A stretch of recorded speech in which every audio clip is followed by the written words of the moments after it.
Canada's military is royal once again. The Conservative government announced today it is restoring the title royal in our Air and Navy forces. As Carol Gay reports, veterans have been waiting for this day for more than 4 decades. Okay, go ahead. Yeah, these are the medals of honor. Jim Nielsen points to medals held by former members of Canada's Royal Air and Navy forces. He's a proud royalist himself, having served from 1948 to 1984. News that Canada's military is returning to its royal roots is wonderful news.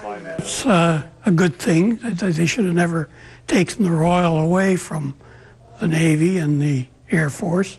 Federal Defense Minister Peter MacKay made the announcement Tuesday, saying the forces will again become the Royal Canadian Navy, the Royal Canadian Air Force, and the Canadian Army. The change is intended to help those in uniform reconnect with their historic past. Exactly 100 years ago today, King George V signed a letter granting a royal designation to what was then known as the Canadian Naval Services, and the Royal Canadian Navy was born. The royal moniker was removed in 1968 when the military's 3 main branches were unified. Since then, the change has been a thorn in the side of veterans who wanted the traditional name restored. It was disastrous. My generation, we learned to live with it because those of us that decided to make a career of it, that's the way it became. We went to 1 uniform. Now we're back to 3 different uniforms. Lieutenant Governor Donald Ethel believes William and Kate's recent visit likely played a role in the government's decision. Timing is everything. Everybody's thinking, I think, of the royal visit. They're thinking of the Diamond Jubilee coming up. And what better time than to make this announcement? Whatever the reason, veterans say they're just glad to see a wrong made right, even after all these years. Somebody finally came to their senses. Carol Gay, Global News.